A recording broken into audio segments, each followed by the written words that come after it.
یہ اگر کشش نہ ہوتی تو کیسے کیا جا سکتا تھا؟ اور یہ عبادت ہے، بہت بڑی عبادت ہے یہ۔ اور میں عرض کیا کرتا ہوں کہ اس کا ممکن ہے یہاں پر احساس نہ ہو سکے، جو عظمت اور شرف ہمیں ملا ہے اس کا ممکن ہے یہاں پر احساس نہ ہو سکے۔ ایک حدیث میں امام جعفر صادق علیہ السلام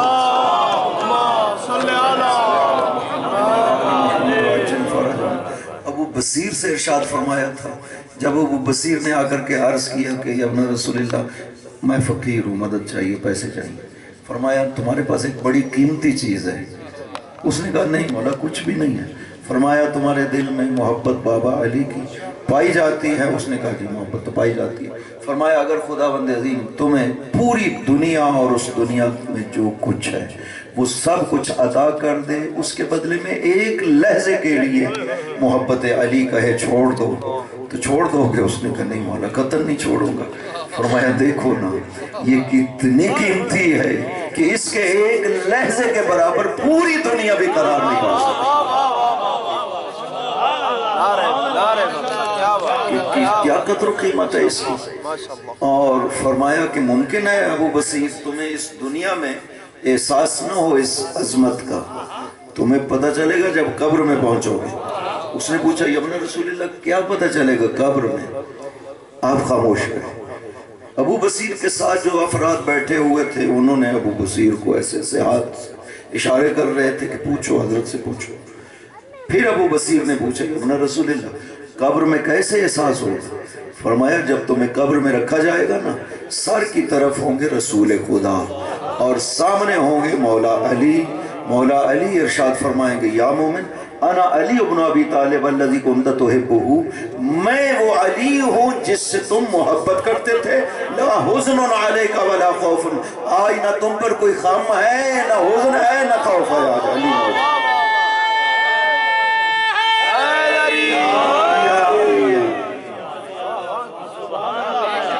یعنی یہ محبت وہ نہیں ہے کہ جو دنیا میں رہ جائے، ایسا نہیں ہے کہ یہ محبت دنیا کی ہے اور دنیا میں رہ جائے گی، نہیں یہ فطرت کی ہے اور یہ ساتھ جائے گی انسان کی، اور وہاں پر اصل اس محبت کا پتہ بھی چلے گا۔ یہاں پر ہمیں ضرورت ہے آل محمد کی ہادی ہونے کے ناطے کہ وہ ہمارے ہادی ہیں خدا کی طرف سے، وہاں پہ ہمیں ضرورت ہے نجات کی خاطر اللہ۔ اس لیے کہ کوئی سمجھے کہ وہاں پر میرے لیے نماز روزہ کافی ہے، میں جو عبادت کر رہا ہوں یہ کافی ہے، نہیں نہیں، یہ قبر میں بالکل ذرہ برابر بھی ان کا کوئی فائدہ نہیں ہونا ہے۔ وہاں پر اگر فائدہ ہونا ہے تو محبت علی کا ہونا ہے۔ وہاں عبادت کا نہیں پوچھا، قبر میں عبادت کا نہیں پوچھا جائے، وہ حشر میں پوچھا جائے گا، قبر میں عبادت کا نہیں پوچھا جائے گا۔ آپ نمازی تھے، آپ روزے دار تھے، آپ نے حج و عمرہ کیا، آپ نے قبر میں یہ نہیں پوچھا جائے گا، قبر میں پوچھا جائے گا امام کس کو مانا ہے، تو تمہیں نجات دے سکتا، وہ ایسا ہونا چاہیے۔ آل محمد وہ ہستیاں ہیں کہ جن کو پیغمبر نے فرمایا یہ کشتی نجات۔ مثل اہل بیتی کا مثل سفینۃ نوح، میری اہل بیت سفینہ نوح کی مانند ہے، من رکب بہا نجا ومن تخلف عنہا غرق۔ وہ جو سوار ہوا نا کشتی نوح پر صرف اسی نے نجات پائی، جو رہ گیا اس کشتی سے وہ غرق ہو گیا۔ فرمایا آل محمد کے دامن کو جس نے تھام لیا وہی نجات پائے گا، جو آل محمد سے دور ہوا وہ ہلاک ہو جائے گا قیامت کے۔ خدا نے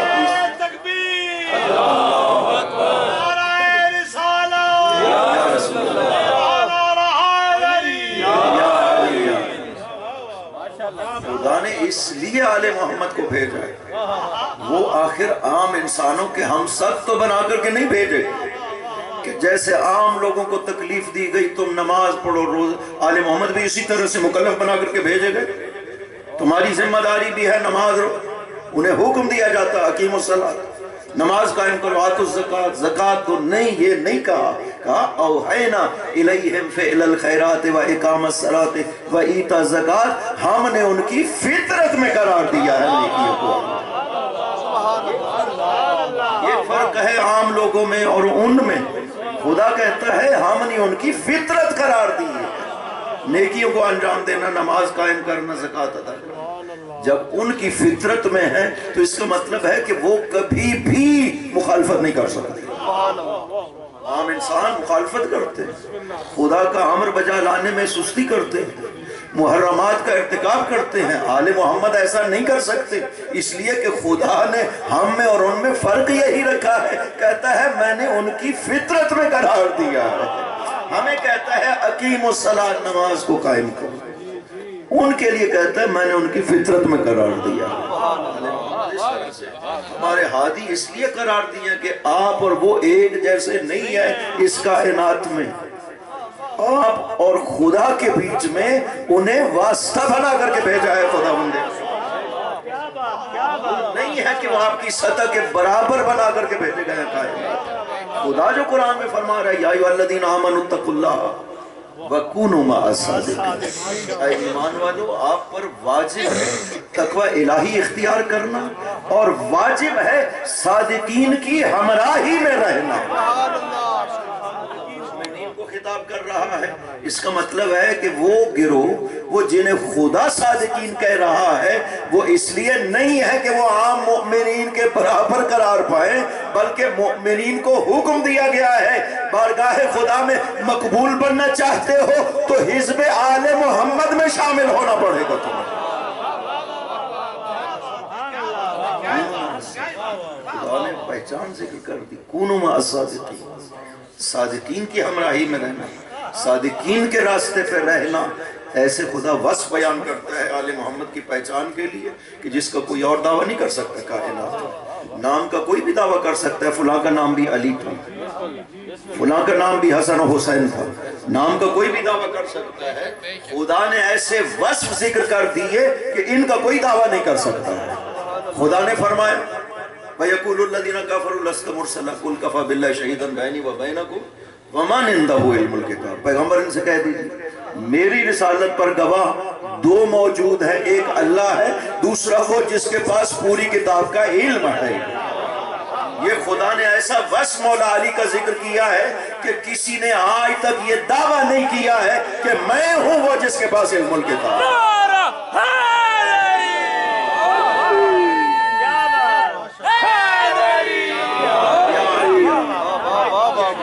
وہ یہ دعویٰ نہیں کر سکا۔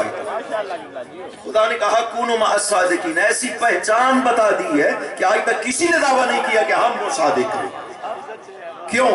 اس لیے کہ پاک پیغمبر نے مباہلے میں خوب یہ بات جو ہے یہ خدا کا خاص بندوبست ہے کہ مباہلہ میں خداوند عظیم نے حکم دے دیا پاک پیغمبر کو کہ یہ عیسائی نہیں مان رہے ہیں، آپ ان سے مباہلہ کریں اور ان کو بتا دیجئے کہ ہم کل ان افراد کو لے کر کے آئیں گے، تم بھی ان افراد کو قُلْ تَعَالُوا نَدْعُ أَبْنَاءَنَا وَأَبْنَاءَكُمْ وَنِسَاءَنَا وَنِسَاءَكُمْ وَأَنفُسَنَا وَأَنفُسَكُمْ، ہم لے کر کے آئیں گے ثم نبتہل، پھر ہم مباہلہ کریں گے فَنَجْعَلْ لَعْنَتَ اللَّهِ عَلَى الْكَاذِبِينَ، ہم اللہ کی لعنت قرار دیں گے جھوٹوں کے اوپر، جو جھوٹ بولنے والے، ہم اللہ کی لعنت قرار دیں گے۔ اب یہاں پر پاک پیغمبر نے کیا کیا؟ فدعا علی، صحیح مسلم میں روایت موجود، فدعا علی و فاطمہ و حسن و حسین، صبح جب باہر تشریف لائے تو علی کو بلایا، فاطمہ کو بلایا، حسن و حسین علیہ السلام کو بلایا، ابا اوپر لے کر کے عرض کیا اللہم ہؤلاء اہل بیت، خداوندہ یہ میرے اہل بیت ہیں۔ سبحان اللہ سبحان اللہ، ماشاءاللہ۔ یہاں ایک سوال پیدا ہوتا ہے کہ کسی اور کو کیوں نہیں لے کر کے؟ چونکہ بعض روایات میں آپ نے سنا ہوگا کہ پیغمبر نے کہا کہ میں آپ کو لے جا رہا ہوں، اذا دعوت فامن، میں جب دعا کروں تو تم آمین کہیں۔ اگر صرف آمین کہنے کے لیے لے جانا ہوتا نا تو پھر بہت سو کو لے جاتے، جتنے زیادہ آمین کہنے والے ہوں نا دعائیں اتنی جلدی کو قبول ہوتی ہیں۔ صرف آمین کہنا تھا تو پھر جناب عباس موجود تھے، چچا موجود تھے، پیغمبر کے بولے جاتے، بڑے بڑے بزرگ اصحاب موجود تھے، ازواج موجود تھی، انہیں لے جاتے۔ یہ 9 ہجری کا واقعہ ہے، یعنی پاک پیغمبر کی حیات مبارکہ کے آخری سال سے پہلے کا واقعہ، 9 ہجری کا واقعہ ہے۔ بزرگ اصحاب موجود تھے، ازواج موجود تھی، چچا موجود تھا، عباس ابن عبد المطلب موجود تھے۔ خوب صرف آمین کہنا ہوتا نا تو پھر تو پاک پیغمبر کو ایک اجتماع لے کر جانے۔ ایک تو یہ ہے کہ بڑا اجتماع ہو تو اگلوں پہ بھی رو پڑ جاتا، کہ اس کے ساتھ بہت سے افراد آئے. وہ ان کے پاس 60 بندے تھے. پیغمبر کو چاہیے تھا نا کہ یہاں سے 300 لے کر کے جاتے تاکہ رو پڑتا، پتہ چلتا انہیں کہ یہ بڑا اجتماع ہمارے مقابل میں آ گیا ہے. اور ادھر سے سارے کافر بھی جمع تھے، یہودی جتنے بھی تھے وہاں پر مدینہ میں وہ بھی جمع ہو گئے تھے، وہ دیکھنا چاہتے تھے. اصحاب بھی سارے دوسری سائٹ پہ جمع ہو گئے تھے، وہ دیکھنا چاہتے تھے کہ یہ کیا ہے. آج تک تاریخ نبوت میں ایسا کام ہی نہیں ہوا. 6000 سالہ تاریخ نبوت ہے. کسی نبی نے اپنی نبوت کے اس بات کے لیے یہ کام نہیں کیا جو پیغمبر نے کیا. دو کام جو پاک پیغمبر نے کیے ہیں، ایک اپنی نبوت کے ثابت کرنے کے لیے، دوسرا اپنے جانشین کو بتانے کے لیے. یہ دو کام پورے اوقات نبوت میں کسی نبی نے انجام نہیں دیا. اپنی نبوت ثابت کرنے کے لیے مباہلہ کے لیے جاتے ہیں اور اپنا جانشین اعلان کرنے کے لیے غدیر خم میں سب کو لے کر کے جاتے ہیں. یہ کسی نبی نے یہ کام نہیں کیا، پیغمبر نے کیا. آؤ میری نبوت کے بارے میں گفتگو کرنا چاہتے ہیں، آؤ لے کر کے آؤ افراد. وہ آگے وہ 60 افراد تھے، پہلے سے آئے ہوئے تھے. اور پیغمبر نے کیا کیا؟ یہ صرف 4 ہستیاں ساتھ لیں. یہ پینتن پاک. اب آپ یہ اوپر لے کر کے بتا دیا کہ اللہم ہؤلاء اہل بیت، صرف یہ میری اہل بیت لے کر کے چلے، باقی کسی اور کو نہیں لے کر کے. ابھی آپ کو بتاتا ہوں وجہ کیا ہے باقی کسی اور کو نہیں لے کر کے. اس لیے کہ بات صرف پیغمبر کی دعا پر آمین کہنے کی نہیں تھی، یہ ہے ثم نبتہل، ہم مباہلہ کریں گے. یہ نہیں کہا کہ میں نبی ہوں میں مباہلہ کروں گا، کہا جتنے آنے والے ہیں یہ سب شریک مباہلہ ہیں. نہ کہ سبحان اللہ، یہ صرف آمین کہنے والے نہیں ہیں، یہ سب شریک مباہلہ ہیں. اور اگلا جملہ ہے فَنَجَلْ لَعْنَةَ اللَّهِ عَلَى الْكَاذِبِينَ، ہم اللہ کی لعنت قرار دیں گے جھوٹ بولنے والوں پر. یہ نہیں کہا کہ تم پر جو ہمارے مقابل میں آئے ہو، فرمایا جھوٹ بولنے والے پر. اس کا مطلب ہے جھوٹ بولنے والا جدھر ہوتا، ادھر ہوتا یا ادھر ہوتا، لعنت اسے شامل حال ہو جائے. سبحان اللہ، سبحان اللہ، سبحان اللہ. سلیمان یک زباب بہار آ رہا ہے دری، یا علی برکت مخدوم کونین باواز بلند صلوات. اللہم صلی علی محمد و آل محمد. یہ نہیں کہا کہ ہم آپ پہ لعنت کریں، فرمایا جھوٹ بولنے والوں پہ. اب جس طرف بھی جھوٹ بولنے والا ہوتا پھر لعنت رکتی نہیں، ادھر ہوتا یا ادھر ہوتا. لہٰذا کسی کو بھی نہیں لے جا سکتے تھے جس نے زندگی میں ایک بھی جھوٹ بولا ہو. یہی وجہ ہے اس معیار پہ سوائے ان 4 کے اور کوئی بھی موجود نہیں تھا.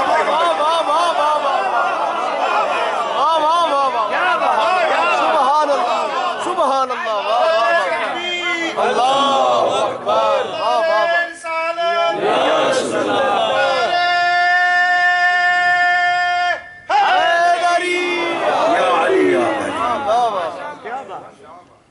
یہاں پر فرمایا فَنَجْعَلْ لَعْنَةَ اللَّهِ. یہ نہیں کہا کہ ہم خدا کی بارگاہ میں دعا کریں گے وہ اپنی لعنت نازل کریں. فرمایا نہیں، ہم قرار دیں گے لعنت خدا. اپنی لعنت نہیں کہا، لعنت اللہ کہا، اللہ کی لعنت قرار دیں گے. لعنت کا مطلب ہے رحمت کو روک لینا. اس کا مطلب ہے آنے والے ایسے ہیں جن کو خدا نے اپنی رحمتوں کا اختیار دیا ہے، جسے چاہے رحمت خدا عطا کر دے، جسے چاہے لعنت خدا عطا کر دے. ایسے افراد اس وجہ سے صرف یہ آیا اور کوئی نہیں آیا کیونکہ خدا نے کسی اور کو یہ اختیار نہیں دیا. رحمت خدا کا اختیار خدا نے کسی کو نہیں دیا سوائے آل محمد. یہ چاہے تو رحمت خدا عطا کر سکتا.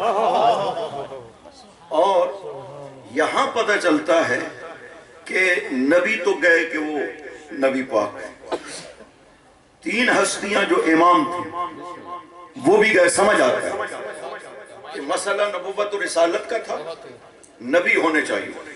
اس کے بعد بقاء نبوت کے لیے امامت تھی، امام ہونے چاہیے. سوال یہ ہے کہ سیدہ اس مجموعہ میں کیوں لے کر کے گئے ہیں پاک پیغمبر؟ اس کا مطلب ہے کہ یہ مجموعہ مکمل ہی نہیں ہوتا وجود فاطمہ کے بغیر. خدا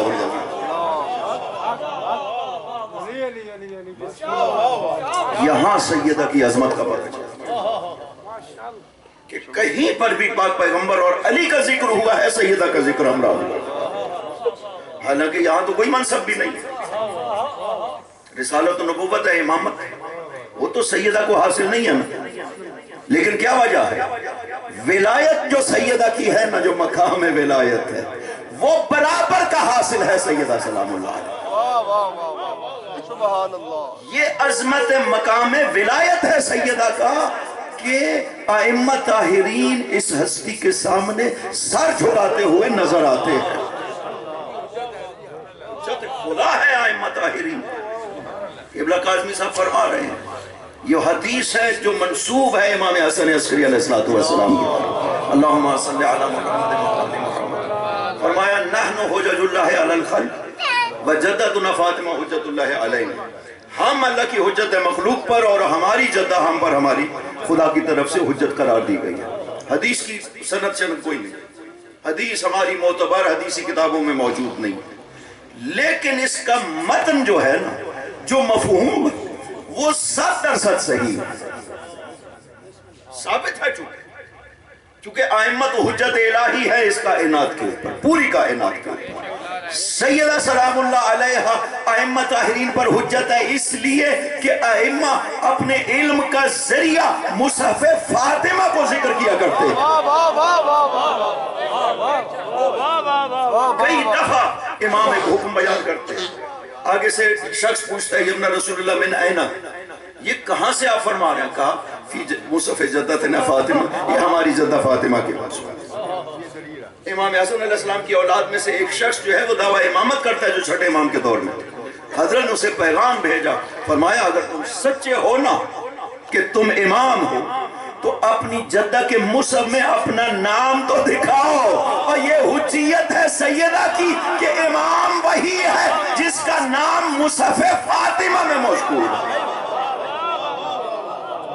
اور جانتے ہو یہ مصحف کی خصوصیت خدا نے کسی امام کو عطا نہیں، کسی امام کو خدا نے مصحف عطا نہیں سوائے سیدہ سلام اللہ علیہ.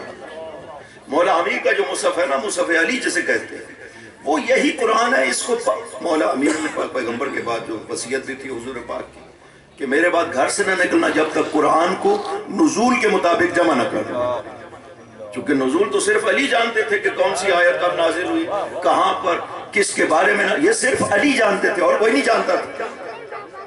یہ بڑی عجیب بات ہے، موضوع سے مربوط نہیں ہے. چلیں اب نہیں سکتے. مولا علی 3 دن گھر سے نہیں نکلے. ابا کندھے پہ نہیں رکھے. فرمایا کہ میں قرآن کو جمع کروں، چونکہ مجھے وصیت ہے پاک پیغمبر کی.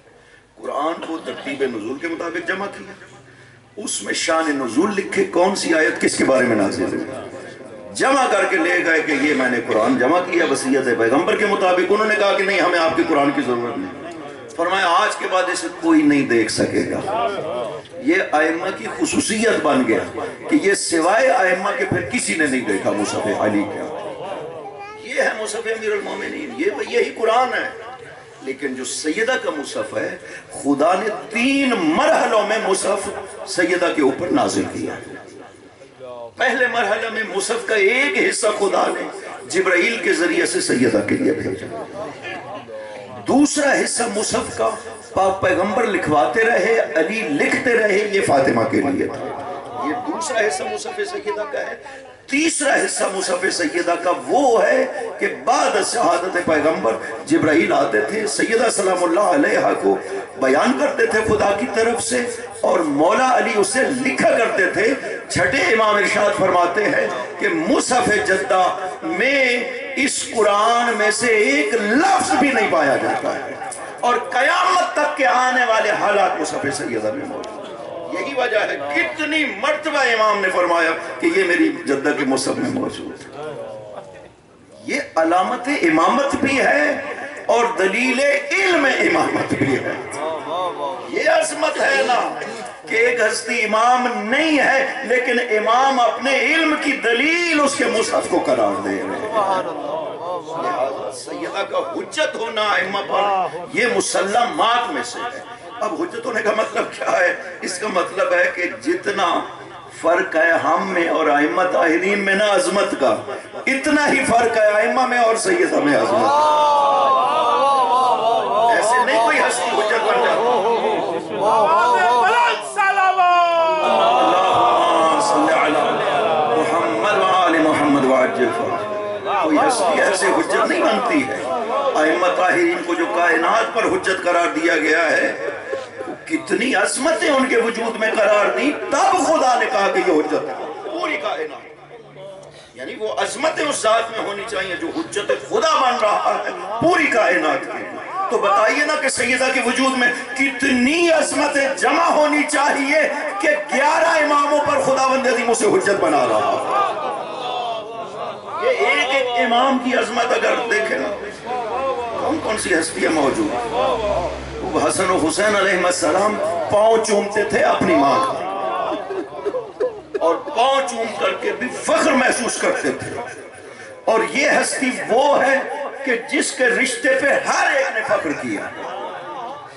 خداوند عظیم نے تطہیر کی آیت جب نازل کی، پاک پیغمبر تشریف لائے سیدہ کے گھر میں، اور سیدہ سے فرمایا کہ علی کو بلائیں اور اپنے بیٹوں کو بلائیں۔ آ گئے، مولا علی بھی آ گئے، بیٹے بھی آ گئے۔ پاک پیغمبر نے اپنی ابا اوپر لی۔ بیٹھنے کی ترتیب یہ ہے کہ خود بیٹھے، حسن حسین علیہ السلام کو گود میں بٹھایا، اپنی پشت پہ سیدہ کو بٹھایا اور ان کی پشت پہ علی کو بٹھایا۔ خدا سے عرض کیا اللہم ہاؤلائے اہل بیتی، خدایا یہ میری اہل بیت ہے۔ اب حدیث کساب میں جو آپ پڑھتے ہیں کہ جبرائیل نے سوال کیا کہ یا رب ومن تحت الکساء، جانتے جبرائیل بھی تھے، خدا سے پوچھ رہے ہیں تاکہ خدا کے الفاظ میں پتہ چلے کہ یہ کون ہستی ہے۔ خدا کے الفاظ میں پتہ چلے کہ یہ کون ہستی ہے۔ تعارف کیسا ہونا چاہیے؟ خوب اگر ہم ہوتے تو ہم یہی سمجھتے کہ پاک پیغمبر کے ذریعے سے تعارف کروانا چاہیے، رسول خدا ہے چونکہ وہ اول ہستی ہے کائنات کی، لہذا اس کو ذریعہ کا تعارف بنوایا جائے۔ خداوند عظیم نے فرمایا ہم اہل بیت النبوہ و معدن الرسالہ، یہ ہیں جن کا تعلق نبوت سے ہے۔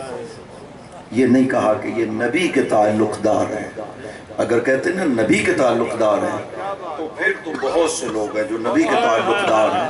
فرمایا نہیں، یہ نبوت کے تعلق والے ہیں، یہ ان کے علاوہ اور کوئی نہیں ہے جس کا تعلق نبوت رسالت سے ہے۔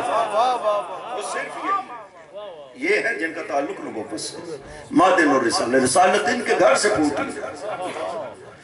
اگلے لفظ جو ہے نا وہ بچے کو یاد ہے، ہم فاطمہ و ابوہا و بالوہا و بنوہا، یہ فاطمہ ہے اور باقی فاطمہ کے رشتہ دار ہے۔ اور اس کا مطلب ہے فاطمہ کا رشتہ دار ہونا اتنی بڑی فضیلت ہے کہ پیغمبر کے لیے بھی فرما رہا ہے یہ فاطمہ معمولی بات نہیں ہے سیدہ کے ساتھ تعلق۔ اور ان سب ہستیوں نے فخر کیا کہ ہمارا تعلق سیدہ سے۔ باپ نے فخر کیا من عرفہ فقد عرفہ انہا ابنتی فاطمہ، جو اسے پہچانتا ہے وہ پہچانتا ہے یہ میری بیٹی فاطمہ ہے۔ انہا ثمرۃ قلبی و مہجۃ فؤادی و روحی بین جنبی، یہ میرے دل کا چین ہے، یہ میری جان کا خلاصہ ہے، یہ میری روح ہے جو میرے پہلوؤں میں پائی جاتی ہے۔ یہ الفاظ ہے پاک پیغمبر کے سیدہ کے۔ مولا علی نے جب اپنے آپ کو شورا میں پیش کیا، اپنے فضائل کو ذکر کیا، فرمایا اپنے فخر ذکر کیے، فخروں کو ذکر کرتے کرتے فرمایا تم میں سے کون ہے جسے یہ فخر حاصل ہے کہ وہ فاطمہ کا شوہر ہے سوائے علی ابن ابی طالب کے۔ علی فخر کر رہے ہیں کہ میں فاطمہ کا شوہر ہوں، حسن و حسین فخر کرتے ہیں کہ ہم بیٹے ہیں فاطمہ۔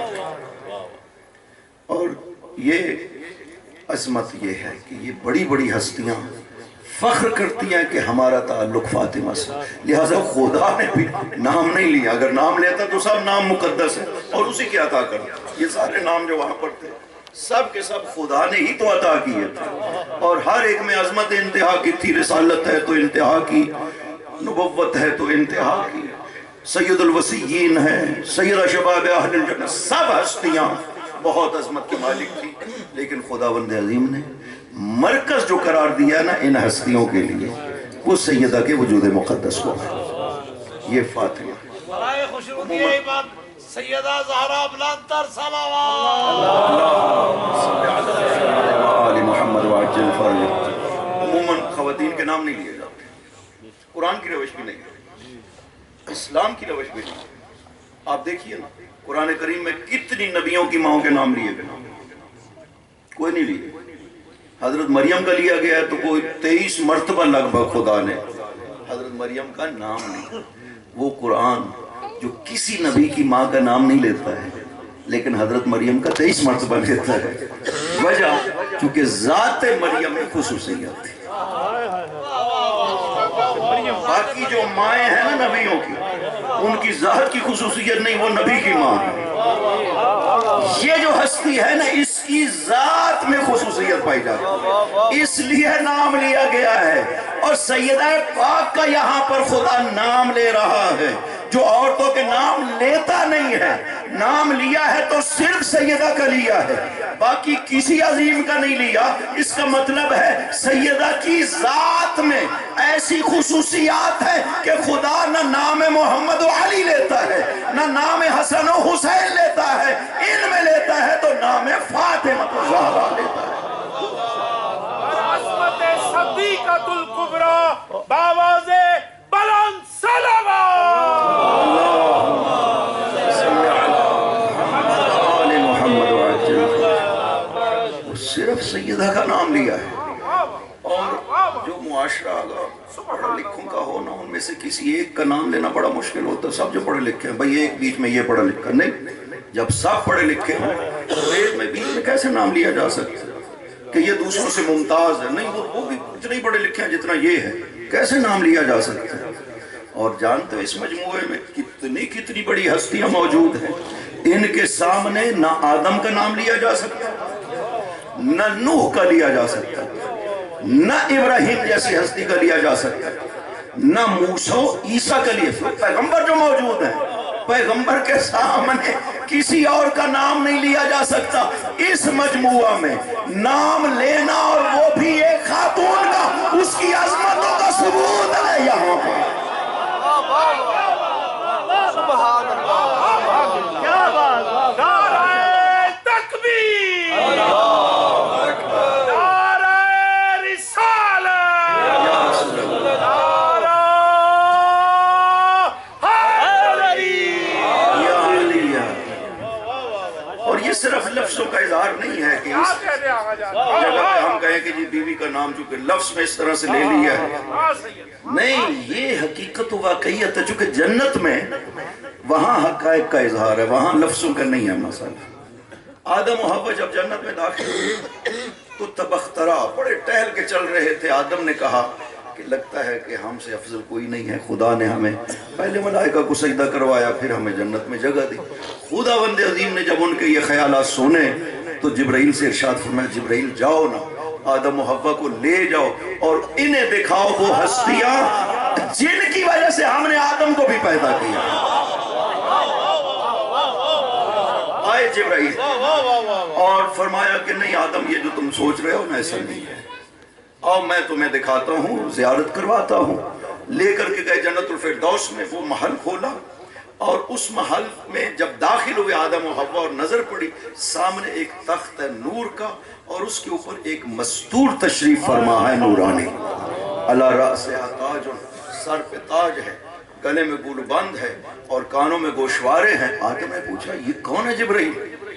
کہا کہ یہ ہے وہ ہستیاں جن کی وجہ سے آپ کو خلق کیا گیا ہے۔ کہا یہ مستور کون ہے؟ کہا یہ فاطمہ ہے۔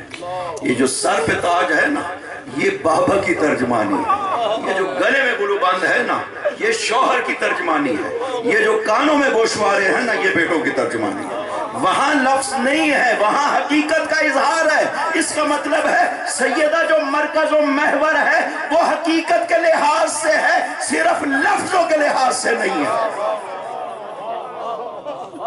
کہ وہاں تو حقیقت کا اظہار ہے۔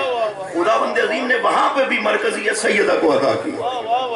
عالم نورانیت میں جب خلقت ہوئی نا پاک پیغمبر کی، اور اس کے بعد نور علی پاک پیغمبر کے نور سے نور سیدہ خلق ہوا، اور اس کے بعد حسن حسین علیہ السلام کا نور نور سیدہ و علی سے خلق ہوا، تو یہاں پر پاک پیغمبر ایک جملہ ارشاد فرماتے ہیں، ان اللہ احب ان یخرجنی من صلب آدم ولیکن احب لہا ان یخرجہا من صلبی۔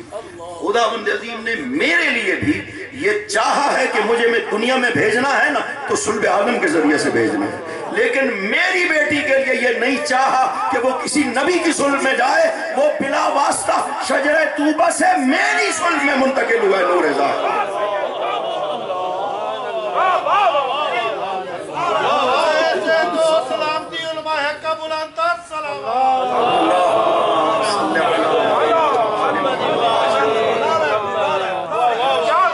سیدہ کے لیے خداوند عظیم کیوں ایسا کر رہے ہیں کہ نبی تشریف لاتے ہیں، ائمہ تشریف لا رہے ہیں تو صلب وہ پاکیزہ صلب ہے، زیارت وارث میں آپ پڑھتے ہیں اسلاب شامل ارحام طاہر طیب الطاہر صلب ہے، وہ منتقل ہوتے رہے، کوئی اس میں تنقیص نہیں تھی، لیکن پیغمبر فرماتے ہیں کہ میری بیٹی کو دنیا میں بھیجنے کے لیے خدا کسی نبی کو واسطہ نہیں بنانا چاہتا، لہٰذا نور سیدہ شجرہ طوبہ میں منتقل کر دو۔ حضرت عائشہ نے سوال کیا، بہت زیادہ بوسے لیتے تھے پاک پیغمبر، جب یہ لفظ ہے بی بی عائشہ کی، کلما کانت دخلت علیہ، جب بھی داخل ہوتی تھی نا بیٹی، پاک پیغمبر استقبال کیا کرتے تھے، ہاتھوں کو چومتے تھے، اپنی جگہ پر بٹھاتے تھے اور بوسے لینا شروع کرتے تھے۔ انسان حیرت زدہ رہ گئے، آخری عمر میں پاک پیغمبر 63 سال کے اور سیدہ سلام اللہ علیہ 18 سال کے، فرق دیکھیے نا عمروں، 18 سال کی نوجوان خاتون ہوتی ہے، جوان بھی نہیں، اس سے بھی جلدی نوجوان، اور پاک پیغمبر سید المرسلین بڑھاپے کی عمر میں، سیدہ سلام اللہ علیہ داخل ہوتی ہے، پہلے تو ہاتھوں کا بوسہ لیتے، یعنی نبی جھک جاتے ہوں اپنی بیٹی کے ہاتھ۔ اس کو مصنف ابن ابی شیبہ نے نقل کیا، حدیث صحیح ہے، حاکم نشاپوری نے کہا حدیث صحیح ہے، جو جاتے بوسے لیتے پھر اپنی جگہ پر بٹھاتے اور اس کے بعد چومنا شروع کرتے، ایک ایک چوم۔ ایک مرتبہ بی بی عائشہ نے سوال کیا، لیما تکسر تقبیلہا یا رسول اللہ، آپ اتنی کثرت سے اپنی بیٹی کے کیوں بوسے لیتے؟ اتنے زیادہ بوسے لیتے تھے کہ دیکھنے والا حیران ہو جائے، اتنی کثرت سے کیوں لیتے؟ فرمایا عائشہ، لیلتن اسری بی السماء وادخلت الجنہ، جب مجھے خدا معراج پہ لے گیا اور میں جنت میں داخل ہوا، فوقفت علی شجرۃ من شجر الجنہ ما رأیت احسن منها برکا واطیب منها روحا، ایک درخت بٹھائے اس سے زیادہ خوبصورت درخت جنت میں میں نے نہیں دیکھا۔ میں نے جبرائیل سے پوچھا ما ھذہ الشجرہ یا جبرائیل، جبرائیل یہ کون سا درخت ہے؟ ایک بات ذہن میں رہے، اس پوچھنے کا یہ مطلب نہیں ہے کہ سائل کو پتہ نہیں ہے، یہ اس لیے ہے تاکہ ان کی زبان سے جواب آئے اور فضیلت کا پتہ چل سکے، ورنہ شجرہ طوبہ کے بارے میں پیغمبر کو کیسے نہیں پتا ہوگا؟ جب آیت نازل ہو گئی، سورہ رات کی 7 نمبر آیت، ان الذین آمنوا وعملوا الصالحات طوبی لہم وحسن مآب، جو ایمان لے آئے اور انہوں نے عمل صالح، ان کے لیے طوبہ ہے، بہترین انجام۔ پاک پیغمبر نے یہ آیت پڑھی تو ایک صحابی نے کھڑے ہو کر کے پوچھا کہ وما طوبی یا رسول اللہ، یہ طوبہ کیا ہے؟ فرمایا شجرۃ فی الجنت فی داری وفی کل دار منہا غصن، یہ جنت میں میرے گھر میں درخت ہے اور ہر گھر میں اس کی شاخ جاتی ہے، اور یہ شجرہ طوبہ ہی ہے کہ جس سے ہر نعمت ملے گی، جنت والوں کو جو نعمت بھی ملنی ہے شجرہ طوبہ سے ملے، لباس بھی، پھل بھی، کھانا پینا بھی، سب کچھ شجرہ طوبہ سے۔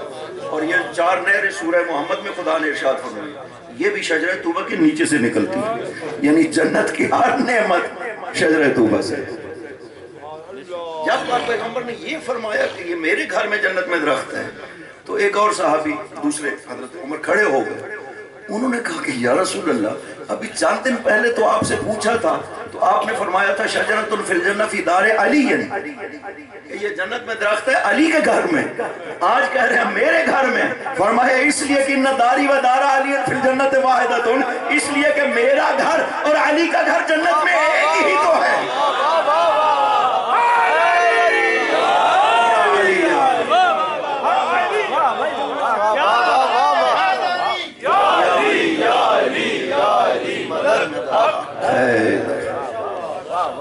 لہذا کیسے پتہ نہیں ہوگا کہ یہ شجرہ طوبہ؟ جبرائیل سے پوچھ اس لیے تھا کہ جبرائیل کی زبان سے پتہ چلے دوسروں کو۔ جبرائیل نے کہا کہ حاضر شجرۃ طوبہ یا رسول اللہ، یہ شجرہ طوبہ ہے۔ جبرائیل نے شجرہ طوبہ سے پھل توڑا اور مجھے کہا کہ خدا فرما رہا ہے کلا یا رسول اللہ، آپ اسے تناول فرمائیے، یہ آپ کے لیے۔ پاک پیغمبر فرماتے ہیں ففلک، میں نے جب پھل کو چیرا تو فخرج منہ نور، اس سے ایک نور بلند ہوا۔ میں نے جبرائیل سے کہا ما ھذا النور، جبرائیل یہ کیا نور ہے؟ فرمایا انھا لمنصورۃ فی السماء وفاطمہ فی الارض، یا رسول اللہ آسمان میں اسے منصورہ کہتے ہیں، زمین میں اسے فاطمہ کہا جائے۔ اس طرح سے نور سیدہ صلب پیغمبر میں منتقل ہو۔ آپ جواب دیتے ہیں بی بی عائشہ کو کہ میں کیوں بوسے لیتا ہوں؟ فرمایا کلما اشتقت الی رائحۃ الجنہ قبلت ابنتی فاطمہ، جب بھی میں جنت کی خوشبو کا مشتاق ہوتا ہوں اپنی بیٹی کے بوسے لیا کرتا ہوں۔ بارے الہ، تو نے کیا عظمتیں قرار دی وجود سیدہ میں کہ پیغمبر بھی کہتے ہیں میں جب جنت کا مشتاق ہوتا ہوں تو میں اپنی بیٹی کے بوسے لیتا ہوں۔ یعنی یہ ہستی پیغمبر کے لیے جنت ہے، اس جنت کے مشتاق نہیں ہے۔ اس کے لیے فرماتے ہیں ان الجنت تشتاق الی اربعۃ من اصحابی، جنت میرے 4 صحابیوں کی مشتاق رہتی ہے۔ اس جنت کے پیغمبر کیا مشتاق ہوں گے؟ فرمانا چاہتے ہیں کہ میرے لیے اگر کوئی جنت ہے نا اس کائنات میں تو میری بیٹی فاطمہ تو زہرا میری جنت۔ آیت جب نازل ہوئی یا ایھا الذین آمنوا لا تجعلوا دعاء الرسول بینکم کدعاء بعضکم بعضا، لا تجعل، نہ قرار دو پاک پیغمبر کو بلانے کے لیے اس طرح جیسے ایک دوسرے کو بلاتے، ایسے مت بلایا۔ اصحاب نے آ کر کے پوچھا پھر نام سے تو منع کر دیا خدا نے، کیا کریں؟ فرمایا یا رسول اللہ کہہ کر کے بولا۔ جب گھر تشریف لائے تو بیٹی نے بھی کہہ دیا یا رسول اللہ۔ آثار تکلیف چہرے سے ظاہر ہوئے، بیٹی مزاج اشناک تھی۔ پوچھا بابا آپ کو تکلیف پہنچی؟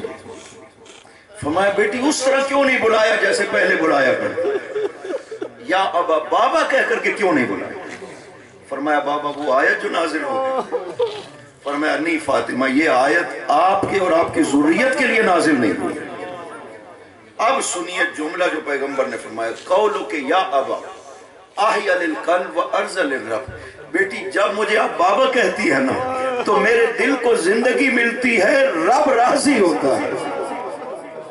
یہ فاطمہ جس کے ایک جملے پر ایک لفظ پر پیغمبر فرماتے ہیں میرے دل کو زندگی ملتی ہے، یہ ہے فاطمہ۔